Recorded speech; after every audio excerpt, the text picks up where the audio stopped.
महसूल दिनानिमित्त माहूर येथील कैलासवासी वसंतराव नाईक सभागृहात भव्य कार्यक्रमाचे आयोजन करण्यात आले। या कार्यक्रमात तहसीलदार मुगाजी काकडे यांच्या अध्यक्षतेखाली निवडणूक नायब तहसीलदार कैलास जेठे आणि पुरवठा नायब तहसीलदार राऊत यांच्या हस्ते विविध शासकीय प्रमाणपत्रांचे वाटप करण्यात आले। कार्यक्रमामध्ये गुणवंत पाल्यांचा तसेच महसूल विभागातील अधिकारी व कर्मचाऱ्यांचा सन्मान करण्यात आला। यावेळी उपविभागीय अधिकारी किनवट अविनाश कांबळे, तहसीलदार मुगाजी काकडे, नायब तहसीलदार कैलास जेठे, पुरवठा नायब तहसीलदार राऊत तसेच इतर अधिकारी व कर्मचारी उपस्थित होते। या दिनाचे औचित्य साधून तहसील कार्यालय प्रांगणात वृक्षारोपण कार्यक्रमही पार पडला। या उपक्रमात ग्राम महसूल अधिकारी CP बाबर, मंडळ अधिकारी कोतवाल व इतर महसूल विभागाच्या कर्मचाऱ्यांनी सहभाग घेतला।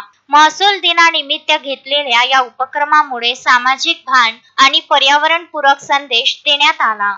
संजय घोगरे, विदर्भ न्यूज, माहूर।